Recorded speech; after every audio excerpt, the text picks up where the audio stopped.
wants to put it on display once again, willing to take up that supportive mantle for the team. Both of these mid laners have been able to fill whatever role they're asked of to complete a team composition. And it does show the incredible amount of faith that Bjergsen has in the rest of his team. When it's game 5, when he is the star, when he has been carrying, he's saying, no, you guys can do this. I will be the backup. And specifically in Acadian.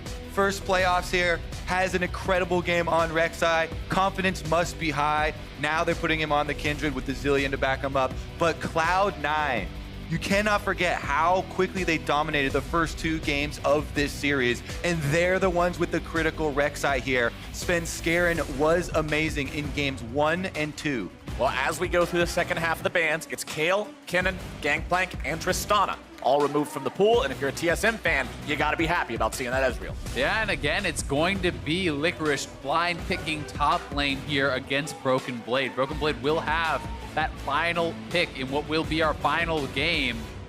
And it's going to be the Ornn as well as the Sivir. This is all about teamfight. This is about engage, about go forward, and catch these members. And this is about scaling here. Sivir plus Ornn items coming in for Cloud9. They also have a lot of options. TSM, you've got one choice left to make. Broken Blade against this Ornn. What do they want to put him on? Do we want to see him on a carry? It looks like they're saying, we'll answer your team fighting, we'll answer your scaling with something that does both. And this is such a tough matchup for the Ornn. You really do not have much kill threat at all on someone like a Vladimir. He can go Klepto, he can farm and scale up off of you. Not only are you going to have to itemize for MR, but then when you come to the team fight stage, there's double marksman dealing tremendous amounts of physical damage to you, so your itemization is difficult, your laning phase is difficult. And the 5v5 is monstrous, honestly, on both sides. TSM, if they can utilize the Kindred ult really well with the Zillion ult, you can layer the Zillion bombs on top of that as that expires. There's a lot of things that look like they're in their favor with those interactions. Yeah, once again, you have to be so good with your timing of both Kindred and Zillion. So much of these champions' power is wrapped up in those critical abilities and coordinating them with your team. Both these champion selects looking like they both have very powerful options to lean on. Yeah, both sides are looking solid. We're not coming out of this champion select saying, wow, this was a clear-cut victory for blue side or for red side. Both teams coming into game number 5 now, locked and loaded, ready to go. Winner goes to St. Louis, loser goes home as we prepare to enter the Rift for the final time here today. Cloud9 versus TSM. We've said it before, such a historic rivalry between these two squads. So many battles between them, and today's will surely go down as one of the good ones as we march into game number 5. That's what the fans all came to see. And now it's going to come down to this. TSM to C9, 2-2. We break the tie now. And as the base gates go down, you can hear the crowd get excited for it, the chants for both sides. And I'm reminded now of the words of a wise league sage of ages gone by named Skara, who once told me about how when you're going into the 5th and final game, if one team won the first 2 and one team won the second 2, the one with the second 2, the one with all that momentum, the advantage is so large in terms of the mental aspect of the game. You've got to have a very strong mental to be able to overcome that, reset yourself back to a neutral state and be ready to win this game. And for Cloud9, that's what I'm looking at, to be able to put themselves in that same mental state they were in games 1 and 2 and come back in game number 5 strong.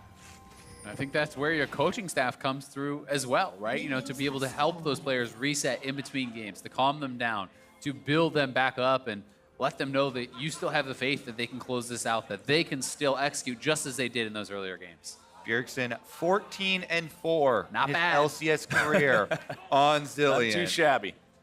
Looking to add another one to the win column here. But Zoe has been one of the best champions for C9, for Niski specifically. See what he can do on this champion. Remember, he was the one having to play against it in the last game. The Zed pick did not work. Was never able to find the marks, never able to get the kills. But on the Zoe, you don't have to make those all-ins. You have to hang back. You fish for the picks with the Sleepy Trouble Bubble and then deliver the damage from long range. Also should have push priority here early on. As we look at bottom side, Sneaky trying to trade here. Level 1. Yeah, definitely a very different mindset in playing, Zed versus the Zoe. And it's also interesting to look back up at this top lane, this battle between these two players. And it's not going to be the Klepto Vladimir as expected. It is Phase Rush, which is less about just farming and scaling up and more about being able to A, avoid ganks, and B, having that team fight power, because you're going to have more access when you proc that to be able to dive into the back line, to be able to stay on top of some of these elusive carries like the Zoe. Yeah. Phase Rush makes Vladimir so powerful in the fight because your cooldowns are already so low. As long as you're constantly in range of those enemy players, you have Tides of Blood and Transfusion every couple of seconds, and it's immense levels of DPS. Meanwhile, in the early game, Kindred heading straight bottom with the mark spawning here. Acadian will be able to start off this game the way you want to on your Kindred. Getting your Scuttle mark right out of the river, trading top and bottom here with the Rek'Sai. And remember, the magic number is 4 on these marks. That's when you get the range bonus that makes you more relevant in the team fights. Normally, players like to try to acquire that around the 15 to 20-minute mark before the big 5v5s really start breaking out. We'll keep an eye on Acadian throughout this game to see how well he can do that, as Scarin currently counter-jungles the chicken camp, taking away a few of Acadian's resources. Able to clear out the ward as well. Pops the sweeper.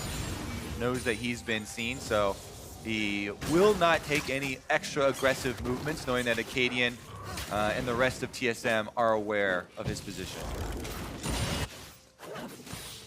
Bottom side, Cloud9 maintaining push priority over the wave, shoving this one into Zen and Smoothie. But again, this is Ezreal. This isn't something that you pick to win a lane with. It's not something that you want to smash early. This is a champion that's going to go for a tier, stack up, build up for late game, and be that carry that we've seen Zen be. And honestly, it's the same style for Sivir, right? Sivir just wants to push you in. Sivir is not looking to actually dominate this lane. It is going to be lethal tempo, but you can proc so easily with the Ricochet or your Boomerang Blade, and then you have that additional attack speed to allow you to actually shove in those waves repeatedly. And look at here, a very quick visit from the Kindred, killing that ward, forces Sneaky and Zeyzal to back off the minion waves. That visit from the jungler affords them a couple of CS, and everyone matters. I'm also going to be really interested to see where Sneaky goes as far as build order. Will it actually be a rush towards IE, or is he going to play the kind of more utility defensive style of the Essence Reaver, which allows you to kind of have that infinite wave clear, never run out of mana, and also have ultimates up much more often for these 3 melee champions that are going to be wanting to charge in. We'll see how that plays out as the game moves forward. Right now, all the lanes pretty equal. When you look at the top side, you talk about how the matchup can be difficult for Vladimir into the Ornn. Well, it can be difficult for Ornn into Vladimir, excuse me, had that backwards. But Broken Blade early on Vlad, your cooldowns are not very friendly. It's going to take a while to be able to trade very well with this Ornn. Once he gets up to level 9 or so, he has that rank 5 transfusion. Then you'll start to see things become a little bit rougher, but by then, you can see Licorice working towards what is likely a catalyst in his inventory, going to the Abyssal Mask. You can enchant that with the Ornn upgrade once he gets to level 13, and it makes it very hard for Vlad's damage to really stick. Yeah, I mean, it makes it hard to actually just kill the guy, but at the same time, the longer this matchup goes, the less fun you generally have as Ornn, because yes, you can survive the poke, you can shrug it off if you're doing well, but you never will have enough damage in those later levels to actually ever threaten him. So Vlad is always going to have you under his turret, always going to be healing up whatever damage you put out, and you're constantly stuck on the back foot. Yeah, the most fun for Ornn in this game is coming down to the team fights and landing a big ultimate to set up your Sivir, set up your Alistar engages here, looking for those 5-man rams. See if the Ornn horn gets sounded in the right times this game. We've definitely seen that be a team fight changer in many games in the past. It's been what's been the identity of the champion, really. That's what a big Ornn play is, making that huge team fight impact. As Vin will shift out of the way there of the pizza. That's not the flavor he wanted. Had some pineapples or something on it. As he'll continue to farm up underneath the turret. 51 to 51. CS dead even between these guys. It's always funny to me seeing Sneaky on this skin, because now I just think of it as the Sneaky It is skin. the Sneaky. Yeah, exactly. Yeah, this is him. Only as a player to get his own skin without winning a world championship. Yeah, exactly. That's the big brain right there. Yeah. Small brain, win worlds. Big brain, pizza delivery Sivir. Scarin's in the enemy jungle, though. Bjergsen walks up to drop a ward. Is going to be knocked up into the air. A lot of damage coming out. Sleepy Trouble Bubble makes its way onto him. Will they wait it out? They're trying to make sure they don't proc that ulti. They don't want to give him the heal. They're going to make him use his flash and send him home. Definitely a big one there with no flash left on the mid lane. Gonna have to play a little bit more carefully. He does have teleport as well. Doesn't complete the recall. Doesn't want to have to use the teleport quite yet. Tugging on his corrupting potion, looking to rely on his sustain. And you can see he's gone kind of a bit more defensive build instead of the tier. It is the Catalyst to have a bit more health, a little bit more of a buffer to survive any potential Zoe burst. Again, in the early game, Rek'Sai going all in, flash knockup on a Kindred, you will die so quickly with collapsing lanes. And they've even brought out Zeyzal here, roaming after the first recall from the bottom lane on the Alistar to help out with this control on top side. And especially now, with that level advantage for Sven, you never want to fight that Rek'Sai if he is 6 and you are 5. You've got to be very, very careful about that. And we'll see if C9 can make anything of the expended ultimate and flash from Bjergsen. He is TP'd back to lane, and that would be somewhere you'd love to get a kill. Should we shorten his name to Scarin or something instead, since there's also a Sven in this game? It does make it kind of tricky. I have noticed that a couple of times myself, but I think we're going to have to just make do for now, gentlemen. As we can see, Smoothie rotating towards the mid lane. He saw that his lane opponent had decided to rotate elsewhere on the map. He's going to follow suit. Wards being placed down here by both sides as Niski will clear out that control ward. Nobody from TSM really available to contest that one. And that's one of the just facets of life when you're playing against Zoe. Contesting vision is so difficult because there could always be a sleepy trouble bubble coming your way. And you have to be so respectful of it because one skill shot can mean death. You can see both teams being incredibly cautious. The room here has even gone deathly silent with all the anticipation put on this game number 5. Now bottom lane is where the focus is, and C9 are making one of the first super aggressive moves, moving in to steal this blue buff with their bottom lane push. Niski will get it with the paddle star. Handing that buff off to your own mid laner means you can go grab yours for yourself, or just keep it up a little bit longer and give Niski doubles later on. As you can see, Licorice going in top side here onto Broken Blade. Although he doesn't get the hit on the Brittle, he does force out the pool. That's going to leave Broken Blade in a spot where he's on the losing end of a trade. Licorice still looking to go in, fight this even further. The Broken Blade dropping down the Hemo Plague will keep himself in good shape. Yeah, Licorice just trying to push him out, utilizing that ultimate semi for kind of just wave clear, honestly. You know, you're not really expecting to be able to take down Broken Blade, but you do make it a trade of ultimates, which does allow for the potential of a jungler gank to be more effective. Yeah, you fight over every 30 seconds as Ornn in the top side right now, and that allows him to move down, be a little bit more cautious. Checking in on the gold. It is Cloud9 building themselves up an early advantage here. You can see pretty big CS leads in both the jungle and the mid lane for this squad. A little bit of a lead here bottom side, which we shored up as Sven farms it, but really, the only lane TSM is ahead in is that top side, as we expected the Vladimir to be up against the Ornn. Range versus melee typically tells that tale.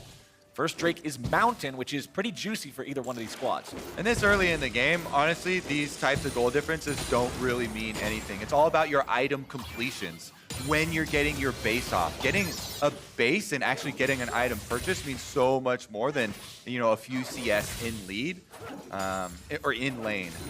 And you can see that C9 really wants to take that dragon. There are 4 pink wards across the bottom river, you know, setting up for a potential dragon take, right? They have full vision control in this area. They are the ones who should be the first to that play. With Scuttle plus 4 pinks, it's very clear that's the objective. And also, just layering this river with their own true sight allows the roam from Zeyzal. When you have a Sivir lane, focus on pushing super hard. So they push the lane super hard and then threaten with a possible Alistar with Ignite gank towards mid lane. Every time you can see Zeyzal here, he walks up into the fog of war, and then TSM have to be a bit worried about his whereabouts. And with that push on top side, this should just be an easy Herald. Vladimir's under his turret, Zoe is pushing in mid lane, so this is not something that they can actually contest. And we've also had another question answered, as it is pickaxe plus longsword, which should be Essence Reaver for Sneaky. He's going that more kind of utility-based style. And remember, as the Rift Herald is picked up early, the thing you always want to see is for a team to deploy that before 14 minutes. Rift Herald's charge,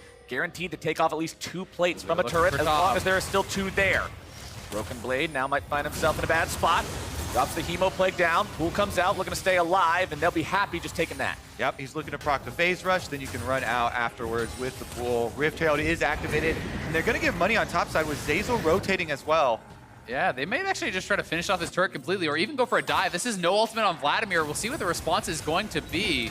Zeyzal, I don't know if he's been spotted yet. I don't think he has. Meanwhile, Niski's going to be collapsed on by 3 here in the mid lane. Tries to get himself away. Glacial Fissure not going to find the mark. Smoothie going to be tanking up the turret. Niski getting himself away.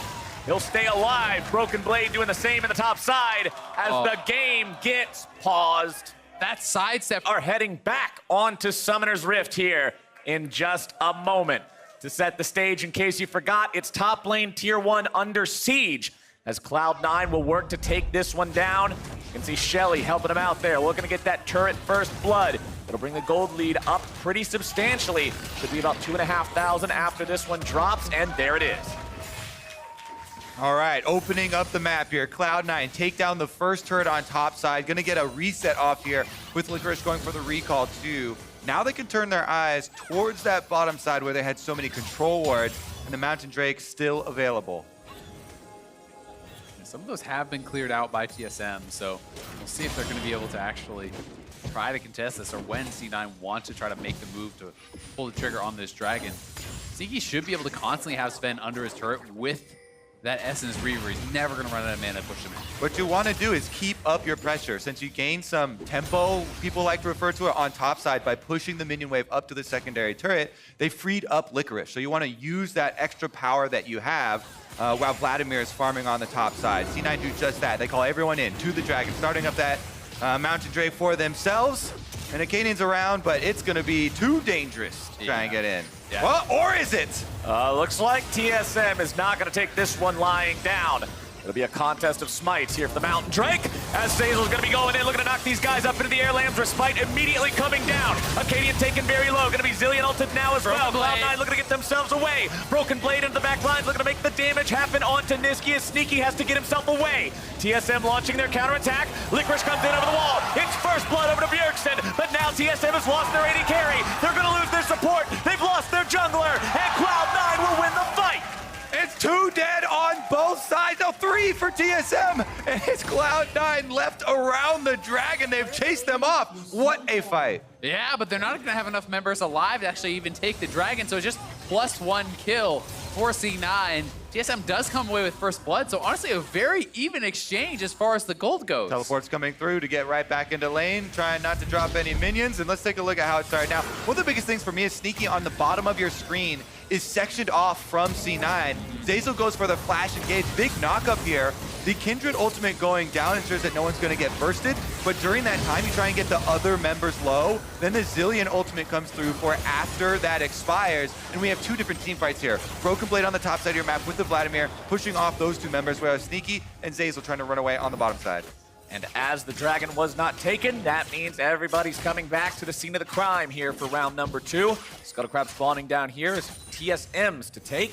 Katie will make sure they grab that one, and TSM will now start the objective. Licorice does still have his teleport. Broken Blade used his last time. TSM starting it off, and it looks like they're going to leash here, but teleport completes in the mid lane. Licorice has the ultimate here, ready to go. Checking in on ulti cooldowns. Zazel's is not ready. That is a big reason to not want to fight yet for the side of Cloud9. Acadian, Lamb's Respite, also not ready to go here yet, as Cloud9 decide to push towards mid lane. Yeah, they had the inner track on this mid lane, so getting a lot of damage down on that turret, which is now going to buy them the time to walk back to that dragon if they want to do so. TSM, they're using Bjergsen's passive to bring Broken Blade up to level 11, so he's got the level 2 Hemo Plague now for the team fight if it breaks out.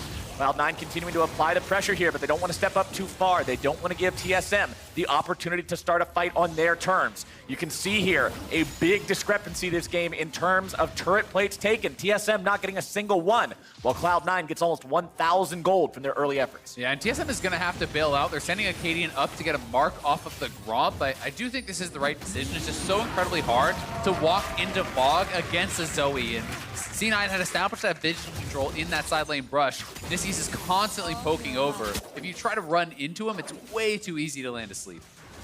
All right, meanwhile, on the bottom side, Sneaky does get up to the turret, pushing that wave all the way in. So much respect being played by here, the TSM bottom side. But all that was with Zazel recalling in their top side jungle. So a lot of, unaware actions being taken.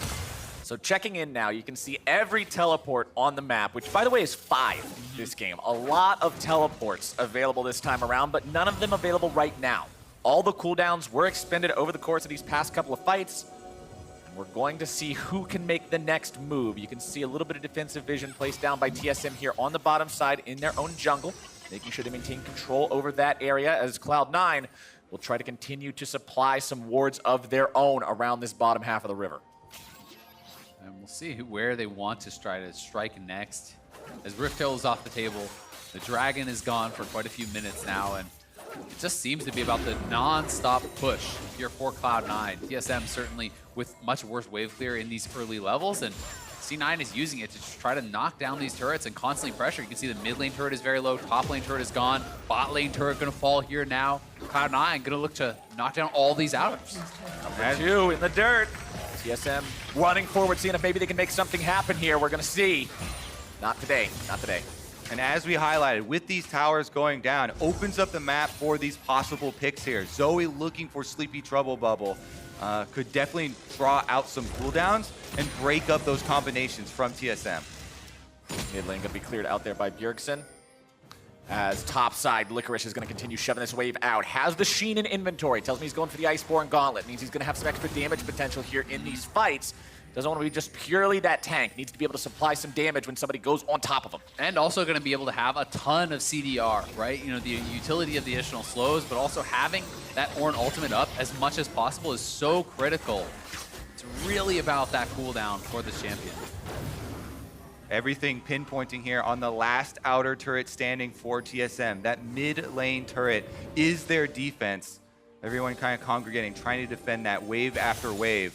That's going to be the next pressure point there for Cloud9. They send Sneaky back to bottom, try and clear it quickly. Sneaky, of course, will have no struggle with that, considering, as you already mentioned, the Essence Reaver means never running out of mana.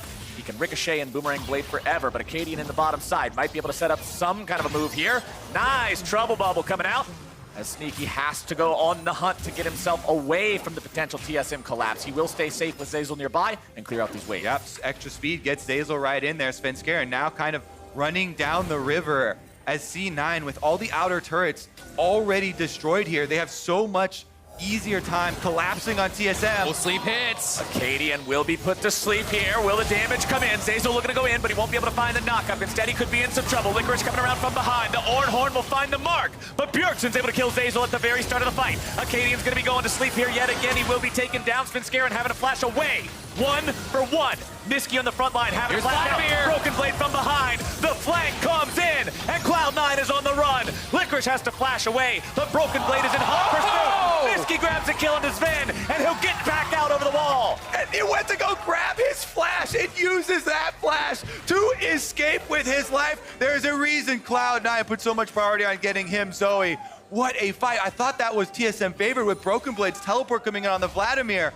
But Niski pulls out the magic. That was insane from Niski taking down Sven there. And the initial play, as you called out, was called because there's no turret available. They go in, they try to go forward. They got the Zillion ult. They're trying to wait it out, but they get the Kindred ult. He has stepped back far enough so it was not on top of Zeyzal. Zeyzal does go down, but then the trade comes in from Acadian, and this is where you start to think, okay, it could be TSM's fight as Broken Blade joins. Yeah, he flanks in here with Vladimir, splits the whole team up. A bunch of flashes used there trying to escape. Niski gets back over the wall, second part of his ultimate, has the paddle star, and then he's able to go in, finds that flash on the corner of the wall, gets back out. Woo! That's a tilter. Everyone able to jump in like that and hit the damage. I had full health. I feel like that is everyone's reaction to that kind of a situation, but the Zoe jumping in and getting that pick is huge here. Bottom side, it's Licorice and Broken Blade getting into a 1v1, but it will not be a 1v1 here for long. Ultimate's going to be called in, but it cannot be called back. Acadian grabs the kill onto Licorice. It's going to be 1 for 0 TSM. They've got all 5 members here. The Drake is now spawning. Licorice will try to buy some time, firing off those trouble bubbles, but they will not connect. Big unbreakable there from Smoothie, making sure no reactivation of the Ornn ultimate was available. Now Licorice is down. Niski, though, landing some poke. More of these bubbles constantly being a thorn in the side of TSM, but Niski's now in some trouble. Glacial Fissure is able to find the mark onto him. Broken Blade going to now be dropping very low himself, getting away with the pool, nearly going to be taken down. A good save from Bjergsen. Yeah, that was a nice Zillion ultimate. TSM should still get this dragon. They do. And it looked like Sneaky actually picked up the bomb with the spell shield on stopwatch Niski to save his life and immune that. We'll have to see that one more time in the replay, but that was very close to multiple members going down. TSM make the proactive play, taking down Ornn, and it does get them the dragon. Very big pick there from TSM. Now they're rotating Sven on the Ezreal up to the top side to match Sneaky here, who teleports in. Sneaky also with his second item now completed. Rapid fire cannon makes it easier to fire off those single auto attacks in these team fights.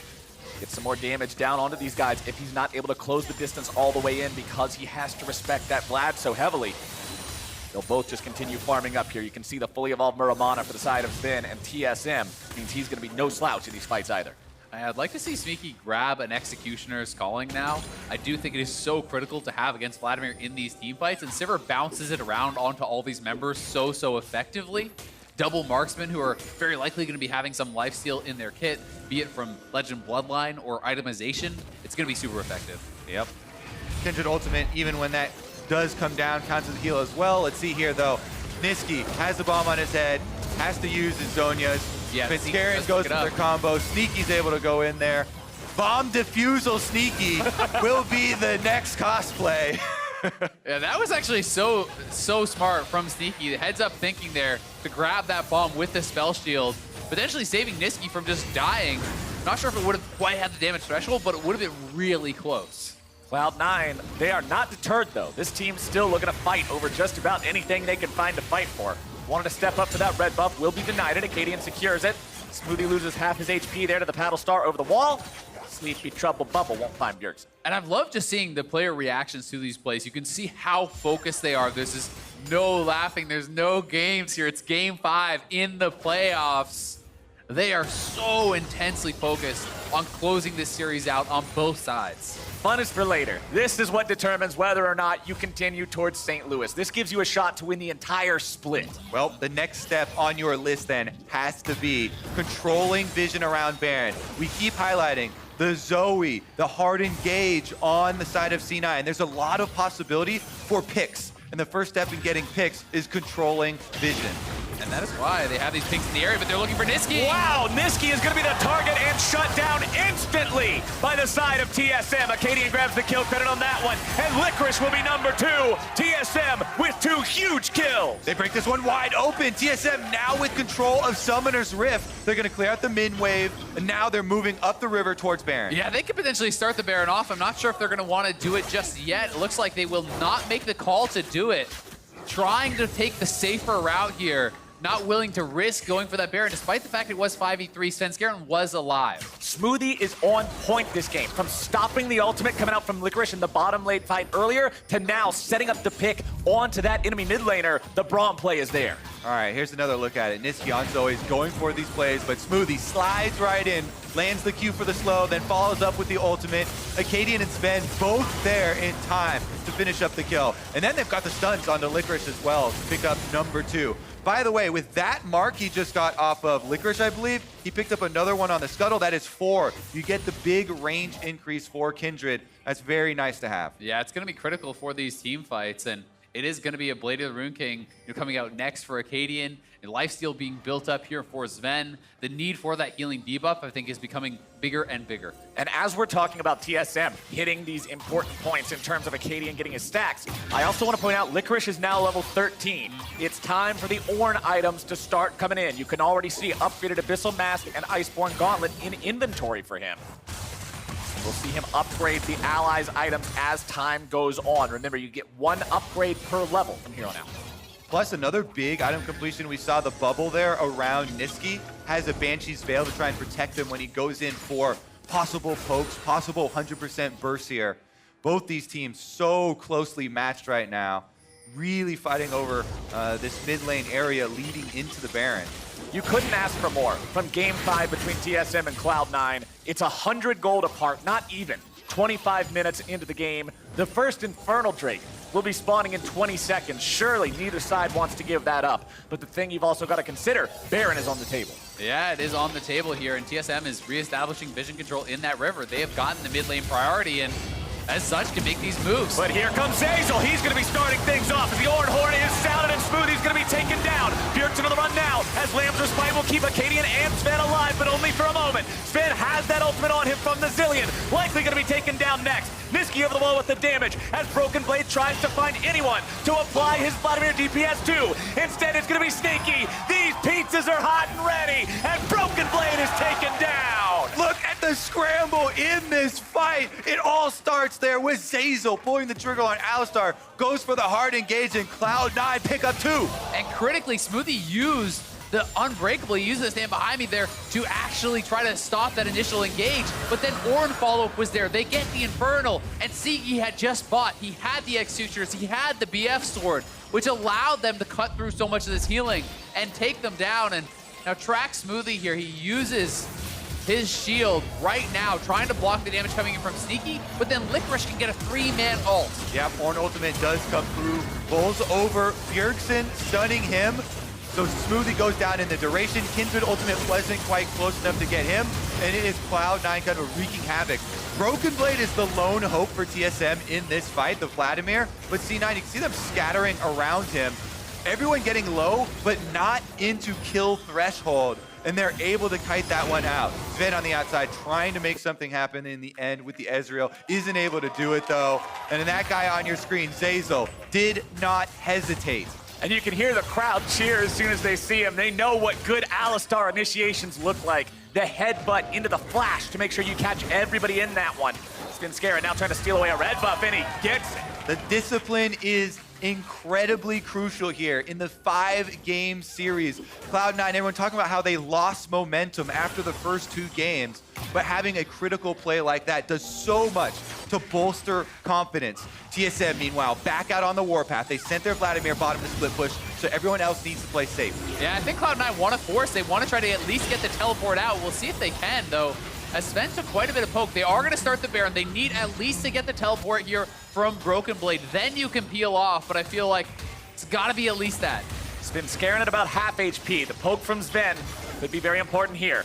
Baron at 3/4 still. TSM knows they managed to get C9 away from this one. The teleport will not be expended by Broken Blade, who does manage to walk his way up here in time, but that means he's off the bottom lane. He's no longer split pushing, and Cloud9 accomplished their goal of getting him out of there. And they are going to lose all those minions, though. That's the kind of downside of that. You can see Broken Blade is up 2 levels now. He's up 70 CS over Licorice, because Licorice has to group, and Broken Blade is not being forced to utilize that TP, so he's going to have more free time to continue to extend that advantage, where Licorice can't make any. He's never going to be able to solo kill the Vladimir. He's never going to be able to take those turrets against Vlad, so he has to group. It's a big push and pull here. Sneaky trying to push on the top side for a similar clash there, but Bjergsen with the speed from Zilean gets there in time, finds the cannon minion wave, and it is another one pushed out. Also worth noting, Sneaky, not only is he incredibly close to finishing his IE, he has so much gold in the bag, it's also going to be able to be potentially upgraded from Licorice for even more value. Every one of those Ornn upgrades is worth about an extra 1,000 gold in stats. There are 3 of them out on the map for Cloud9 now, and that 4th will very likely be Sneaky's IE when it completes. While there is a lot of emphasis in this game put on the life-saving abilities like Kindred Ultimate and Zilean Ultimate, Sivir with max items and crits across your whole team just get everyone low so that everyone is in danger, and that can be devastating. Sneaky definitely scaling quite well for C9 here. But at the same time, let us remember what happened earlier. There was a full build Jinx, and TSM still managed to find themselves the fight. Cloud9 has been playing this game well so far, especially Niski on that Zoe being able to find some outplays. But we'll see. Can they scale up? Can they get Sneaky to this point where he just eviscerates everyone with the front line of the Ornn and the Rek'Sai and the Alistar in front of him? It's also worth noting the support items that Zeyzal is going for. He's going for Righteous Glory. He's looking for Engage. It is not the Knight's Vow. It is not the Zeke, but he's going in now. Here he goes. He's going to be starting things off. Goes into the ultimate now. Immediately going to be taken down. TSM turned that one around right quick. Sneaky now in some danger, having to get himself away, but the Hemoblade will claim his life. And just like that, TSM have control of Baron.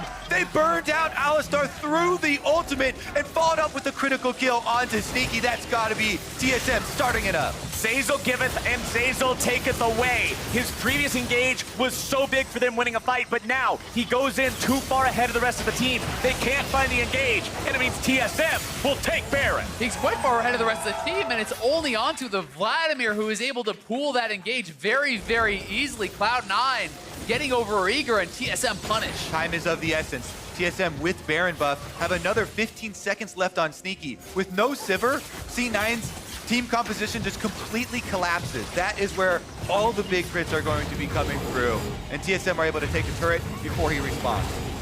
TSM get themselves back. They know they've now got a shot to really put some damage into Cloud9, into their base, into their structures.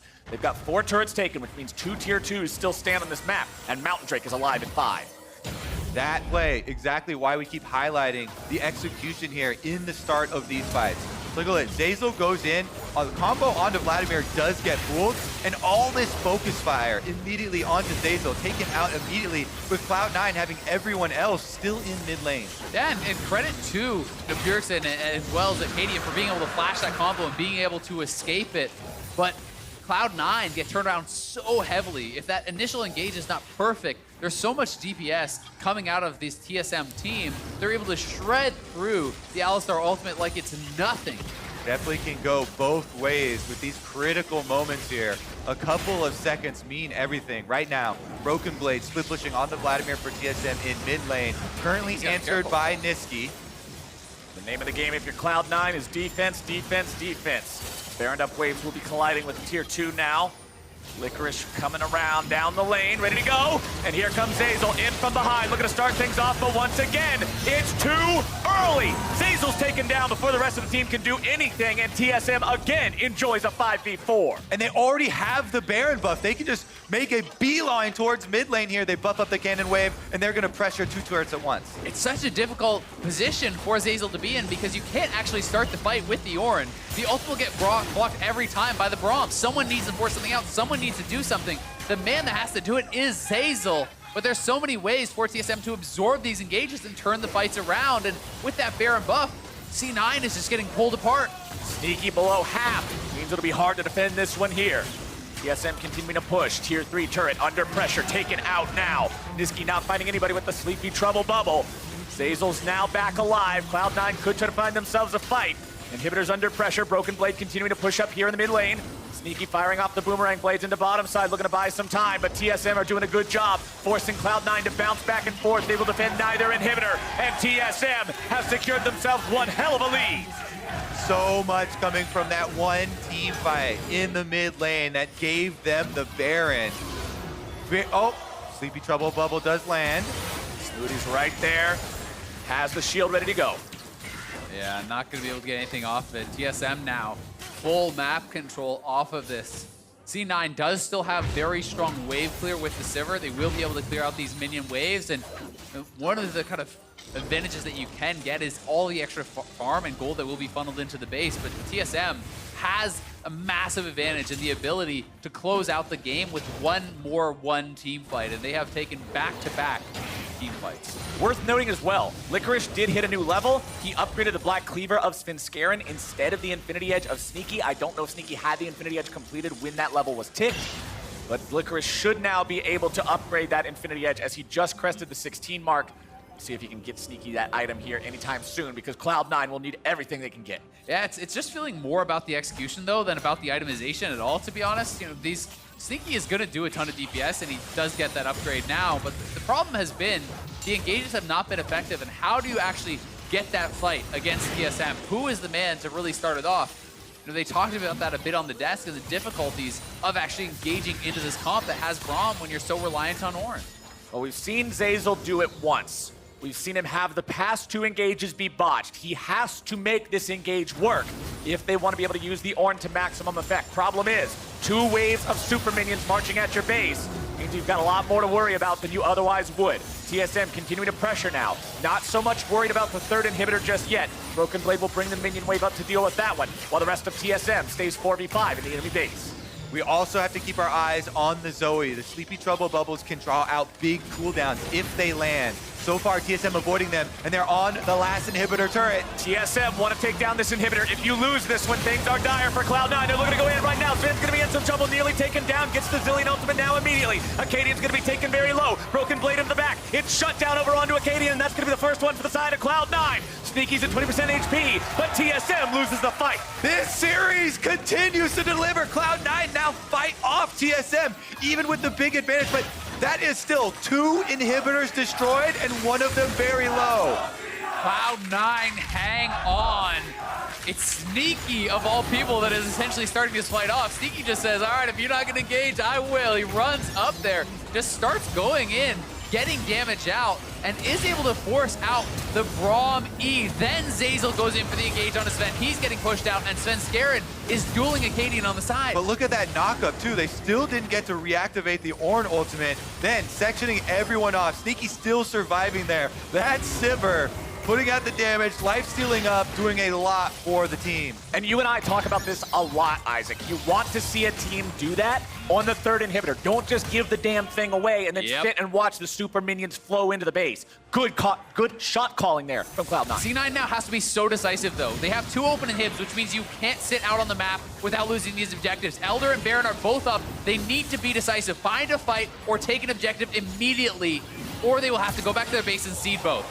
Sven losing half his health there to a Paddle Star is going to be pretty important.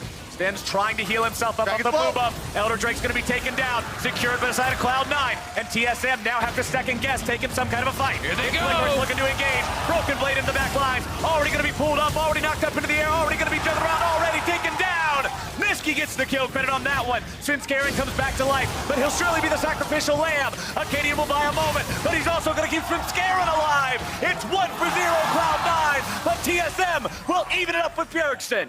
Sneaky went back to base. He is healed. He's running out. TSM are trying to make a beeline for the Baron, and Svenskeren died critically. Bjergsen finished him off. But remember, there's no anti-deaths on the side of TSM right now. Lamb's Respite and the Zillion Ultimate both down. They can't go for the Baron. Ooh, this series has some more juice left in it. C9, when their backs are pushed against the Nexus, they make some critical plays. TSM have stalled it out by killing off the jungler, and the Baron still on the table. Super minions will make their way towards the Nexus turrets on the bottom side. If left unattended, those will destroy the base. Remember, though, a minute and a half with this Elder Dragon buff for C9. They are so powerful during that window, so they're going to send Sneaky back. And as Svenskeren comes up, you have to feel like they need to force around Baron. Going in. They are going to force it down. Sneaky does have teleport for the Sivir. He can clear that wave. He has to get up there. TSM are going to get it. Not happening. TSM says we know we have priority over this, and we will secure that Baron. Elder has 1 minute left on it. If you're TSM, you'd rather avoid a fight during that duration. And Cloud9 now have to dig in and get ready to defend. They have all 3 inhibitors, but all 3 are exposed. Exactly. I mean, there's going to be 2+ minutes where TSM has the advantage with these buffs. Sneaky is already full build. He's going back to base. He doesn't have any lifesteal really in the build besides the Legend Bloodline, so if he gets chunked out, it is very, very devastating. We've seen Vladimir be able to push him out solo in those fights. But if you cannot do that to Sneaky, he's on 100% crit with the Essence Reaver, i.e. has all the Zeal items. He's going to put out a ton of damage. Legends have been written about full item build Sivir holding off armies. And they're going to have to do it against the TSM army right now. Baron buff outside their door, waiting to get in. You can see that gold graph. A moderate lead for a long time there for Cloud9. But then when TSM got ahead, they got really ahead. Broken Blade losing about half HP right there. Sneaky having to get himself back. Here comes the Ornn Horn. Licorice not able to deliver on that one. Zeyzal coming in from behind. Acadian's going to be taken low, nearly taken down. Svenskeren the first death here of this fight. Zeyzal still looking at front line on this one. Broken Blade's able to find Hemo Plague onto 2. Sneaky's going to be very low, barely getting himself out alive. Licorice is the next target. TSM 3 for 0. Make it 4. Niski stands alone, and TSM will stake the end of the game right now. Niski tries to fight, but 5 versus 1 is not good odds. It started rough. They made the reverse sweep happen, and TSM will earn their place in St. Louis. They had 10 straight finals going into last year. Were not able to make it in 2018 and 2019, down 0-2 in the semifinal. Looked like history was repeating itself, but they claw it back and are the first team to claim their place in the finals.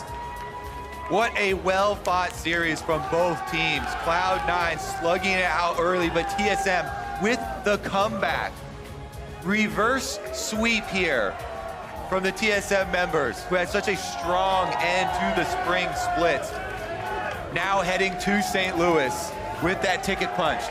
And this is what I think all the fans wanted to see from this series, the level of competition. I should say. Of course, Cloud9 fans didn't want to see this outcome, but at the same time, Cloud9 played those first 2 games so cleanly, and games 3 and 5 were so close between these squads as well. It was seriously a pleasure to watch, and TSM are going to look pretty beastly in St. Louis. Yeah, such a high-level series between these 2 teams. Really very closely fought on both sides. Now that the series is over, finally we see the emotion outpouring here. The entire game, all the player cameras, stone-faced, focused on their work. It's like you can finally breathe again. The pressure is off. TSM, they found their win, going to compete for the finals. You mentioned how this was a team that finals was not a goal.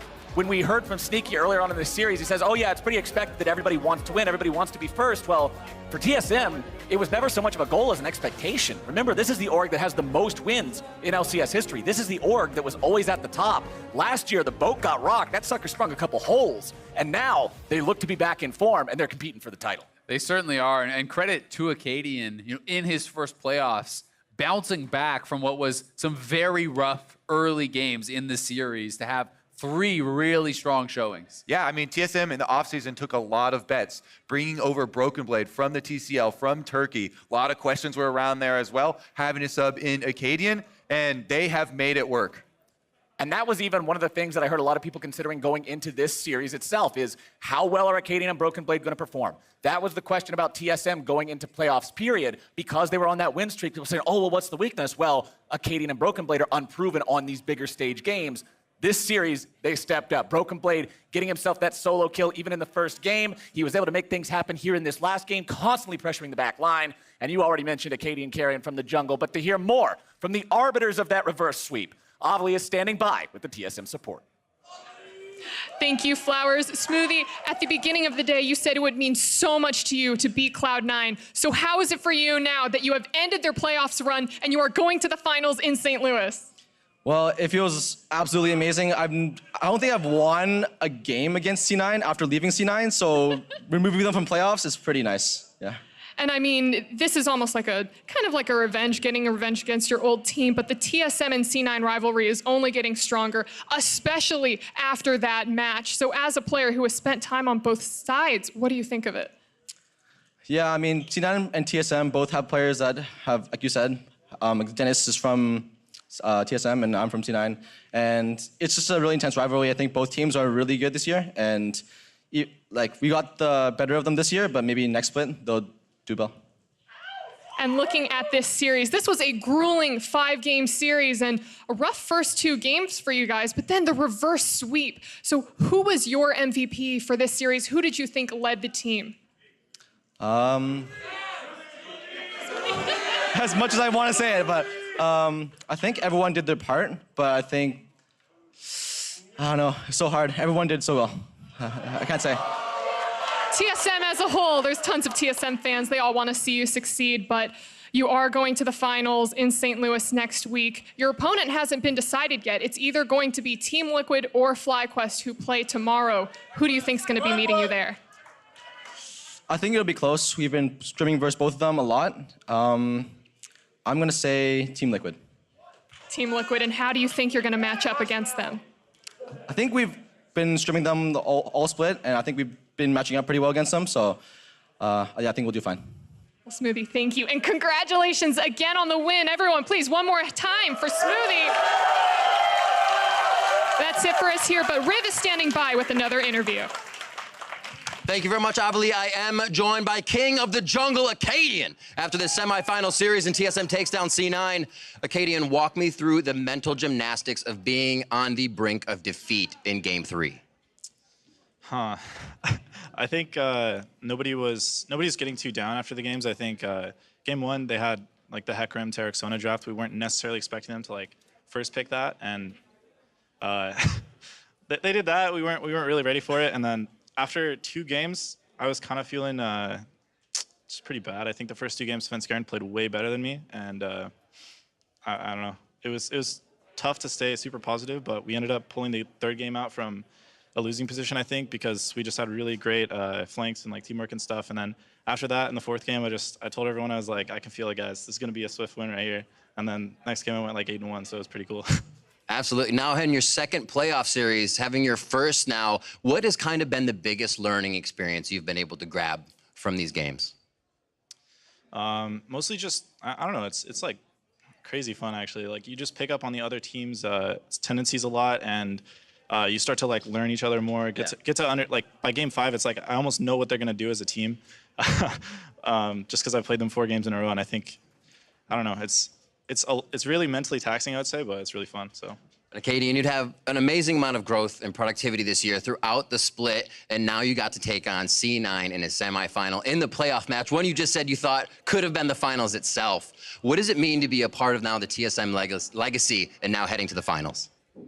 I mean, I'm really proud to be a part of TSM. I'm proud of all my teammates, proud of some of my games of play today, but I'm just looking forward to finals, looking forward to playing in front of a huge crowd. That should be really cool, and I don't know, hopefully we win. I'm pretty confident, so.